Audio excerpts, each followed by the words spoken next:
Can you let me know? I'm on here live doing my morning Bible study, and I'm being told that there's no volume from the computer. And I want to know if you can hear me now as I'm broadcasting from the phone instead. This happened last night as well.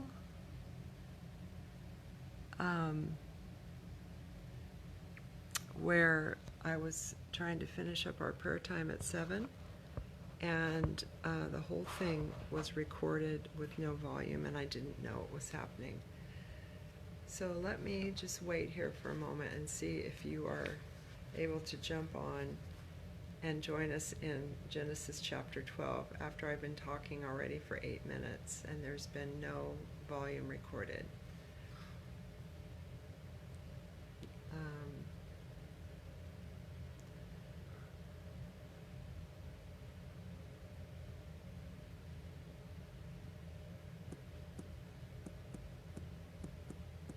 So I'm going to ask a question of someone.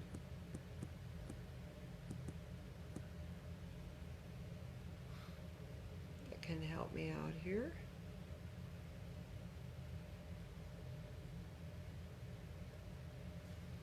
So let me see if I tag someone, if someone will come on and tell me if they can hear. This is so distressing. Last night I had this whole prayer time going and nobody could hear me. So this is a new thing. It also happened on a phone call last night with someone. Let me see if they can hear. Someone's jumping on to answer whether or not they are able to hear me or not. So it's not just on the computer, it could be on the phone. We'll see here. Can you hear me? Is there any volume?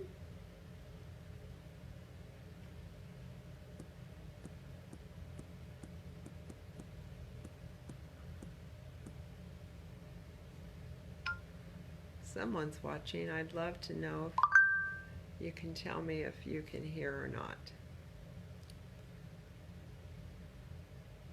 Sometimes people tell me they can't even find me on here, so I don't know. Now there's nobody on.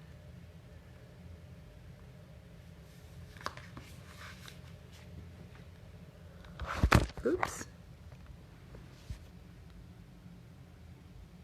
Okay.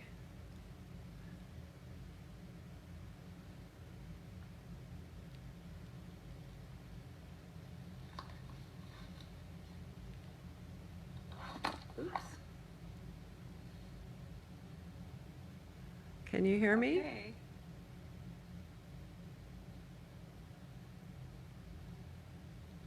I think you can. I think there can. I need someone to jump on here and tell me if you can hear me. Let me see if I can tag someone else.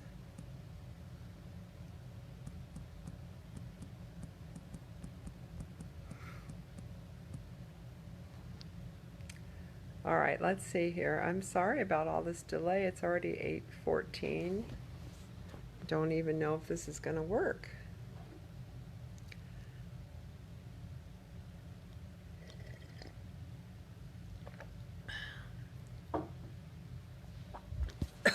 Excuse me. So much to say.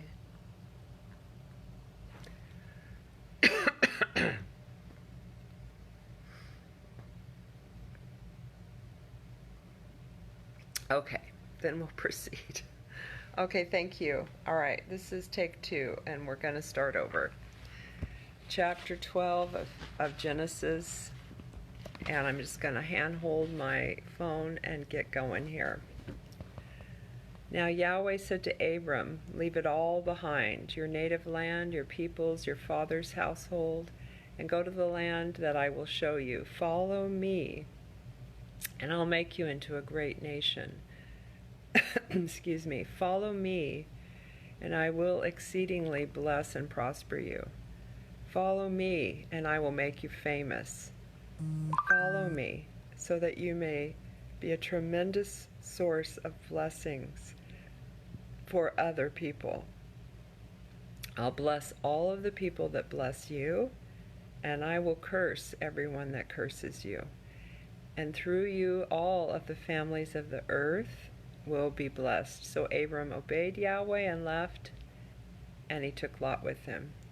So Abram obeyed him. He left. He was challenged by God when God said in the opening verses here of chapter 12, leave it all behind. Abram already had a relationship with God that was cultivated to the point that when he said leave it all, and he had a lot, he was wealthy, he left. You know, it reminds me of all the precious people that have gone on the mission field and have decided to leave everything and follow God, because there would be nothing better than to be where God is. Wherever he goes, that's where we want to be. Wherever he moves, that's where we want to move. And there is such a word here for someone on here. This has been a difficult thing to broadcast today, but there is something here for someone who is trying to find out God's will for their life, and he is saying, come and follow me. He's saying, leave it all behind. And he's requiring complete obedience, complete surrender, and there's no better place to be. Let's read on further and see what happens here. Now Abram was 75 years old when he departed from Haran after his father died. And I just want to reiterate what I had said previously when the volume wasn't recording, that 75 years old is not too old to say yes to God. It is not too old to move about with being led by his Spirit. And so if you are coming up in years, you are still eligible to follow him as if you were 20 or 25. God is still on the throne of your planned purposes on the earth. And though you might be getting older, he still loves and requires your yes. It doesn't matter your age. It is a beautiful thing to God for you to be 75-ish. 75. In biblical times here, that was nothing. They lived into their hundreds, as we've been seeing. So this was young for Abram. But for us, it's the expected life. I've forgotten what the wording is, but it's sometimes what is expected for the length of life for people. But you know, God can lengthen your life beyond 75, way beyond, and keep your mind intact, give you the mind of Christ, and give you much to be about your Father's business at that age. So he was 75 years old when he departed from Haran after his father died. He took his wife Sarai. That was a good idea. His nephew Lot went with him, and all the possessions and the people he had acquired in Haran, and they departed for the land of Canaan, where they were originally intended to go, but they stopped and settled in Haran because they liked it, because it was beautiful. And then when they arrived in the land of Canaan, Abram passed through the land and stopped at the sacred site of Shechem, which was famous for the great oak tree of Moreh. I'm going to turn the page here. At that time, the Canaanites were also in the land. Then Yahweh appeared before Abram and said, before I read that, the Canaanites were still there. We got to remember that. They were no good. The Canaanites were going to be in the promised land. So you have to dispossess those that are in your promised land that are going to block you from God's promises. Then Yahweh appeared before Abram and said, "This is the land I will personally deliver to your seed. This is what I've had for you all along." So Abram erected an altar there to Yahweh, who had appeared before him, no less, right there in front of him. I hope he would listen to him. From there he journeyed on toward the hill country east of Bethel, and pitched his tent, with Bethel on the west and Ai on the east. And there he built another altar to Yahweh, where he prayed and worshipped Yahweh. Then Abram journeyed from there by stages through the southern desert region. Okay, so here we are in verse 12, and we're reading up through verse 10, and I just want to look in the notes here as I usually do, and let me just make sure. Okay, I want to read in the notes here to make sure there's nothing that I'm skipping over that we need to make sure that we know about, because these are always such interesting points and give us so much revelation. So when he says leave it all behind in the very opening scripture of chapter 12, it means leave your firmness of will or your stubbornness behind. What God is saying to Abram has a double meaning. It means leave your country, but it also means leave your own will in order to enter into God's plan. We need to leave it all behind, including our ideas of how God will work. That is so amazing right there. We need to leave everything behind, our stubbornness, our plans, our own will, how we believe God should or would work, everything we think that should be the way our lives go. Have to lay it on the altar of God in order to pick up God's plan. You got to rid your hands of all of those things so that you can pick up the plan of God off of the altar. Wow. Imagine that right now, what you need to do in your life. It's so clear.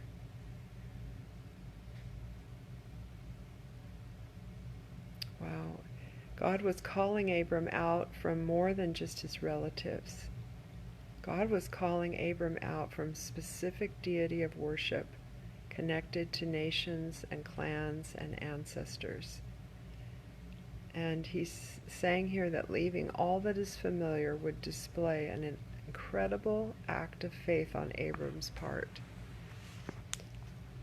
He is told by God to go into an unknown land, but it would result in a sevenfold blessing, which is what we read in verses 2 through 3, where he says, I'll make you into a great nation, number 1. I'll exceedingly bless and prosper you. I'll make you famous. You'll be a tremendous source of blessings for others. I will bless all that bless you. I will curse all that curse you. And through you, all the families of the earth will be blessed. In Hebrews 11, verses 8 through 10, it says about Abram, faith motivated Abram to obey God's call and leave the familiar to discover the territory he was destined to inherit from God. So he left with only a promise and without even knowing ahead of time where he was going. Abraham stepped out in faith. He lived by faith as an immigrant in his promised land as though it belonged to someone else. He journeyed through the land. He lived in tents with Isaac and Jacob, who were persuaded that they were also the co-heirs of this incredible promise. His eyes of faith were set on the city with unshakable foundations, whose architect and builder is God himself. Wow, Abram knew God. And he obeyed him. He went to this foreign country and he was continually receiving the city that God was giving to him, moving about in tents through his lifetime with Isaac and with Jacob, which of course we'll read about in upcoming chapters. So let's also read here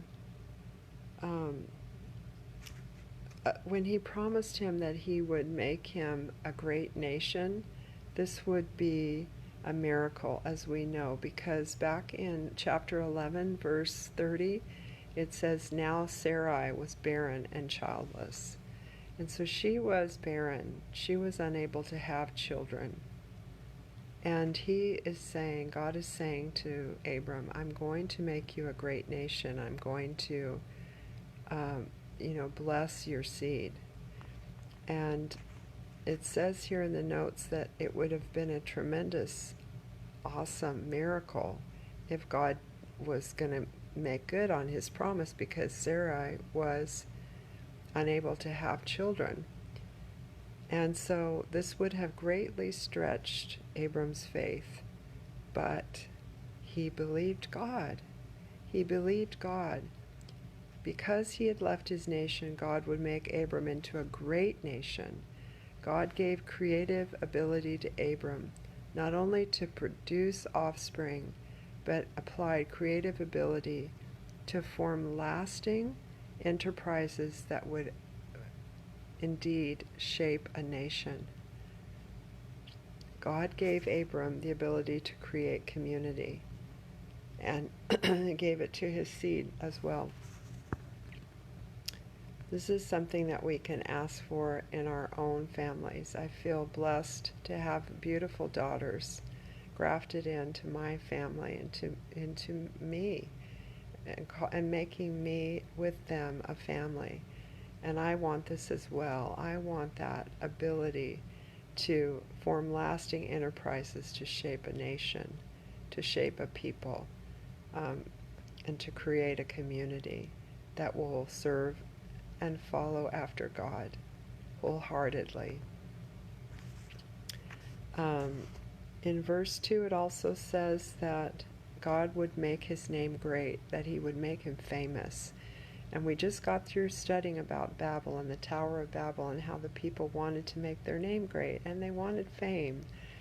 And God is saying that this is not something that you would seize or grasp for by yourself.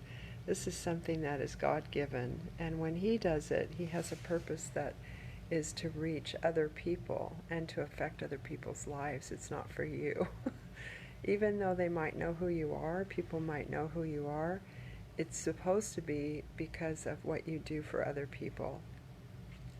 That might be a true test of how people who are famous are either famous by their own hand or famous because of what God is doing through them. Which kind of fame do we want? If we were to be given it, or given the ability to make it with our own hands, through our own achievements, or would we want it to be because God gave us something that would affect the earth? So, let's see here. What else did I want to bring out? It's really interesting here about how Abram passed through the land and stopped at the sacred site of Shechem. And I wanted to tell you what Shechem is. The Hebrew word mokum, a generic place, is never used to describe a city. In this context, it's likely linked to the Arabic word mekum, which means sacred site. The word Shechem actually means between the shoulders. So beautiful. I found this scripture in Luke 15, 4 through 5 that he cites here in the notes. When the shoulders represent all power and authority, and Shechem means between the shoulders. It's a sacred place where all power and all authority resides. The site of Shechem was the actual physical center of modern Israel and is mentioned as a sacred place. Let's look at a place in Luke where he mentions the shoulders. This is so beautiful. Let me look on my screen here and read this to you. Luke 15, 4 through 5. There once was a shepherd with 100 lambs, But one of the lambs wandered away and was lost. So the shepherd left the 99 lambs out in the open field and searched in the wilderness for that one lost lamb. He didn't stop until he finally found it. With exuberant joy, he raised it up and placed it on his shoulders, carrying it back with cheerful delight.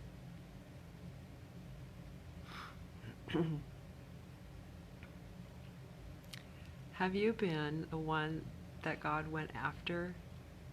The one lost lamb? When he found you, he placed you. After he searched for you in the wilderness and the open field, he didn't stop until he finally found you. And with joy, exuberant joy, he placed you on his shoulders, the place of all authority and power. A holy place. He brought you back. He carried you back into the fold, so to speak, with cheerful delight. One person, one lamb, one lost person, you and me, gives him cheerful delight, exuberant joy, to hoist you back up on his shoulder and carry you back, your legs over, draped over like this, maybe your head next to his, until you get back to safety. Isn't God so faithful and good to do that for us?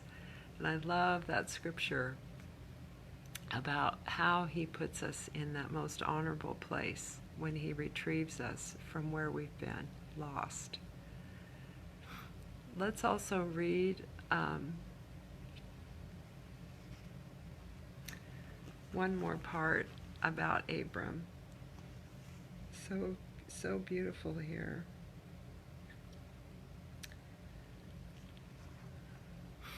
In Acts 7, verses 2 through 5, Stephen replied to the Jews, My fellow Jews, my fellow fathers, listen to me, please.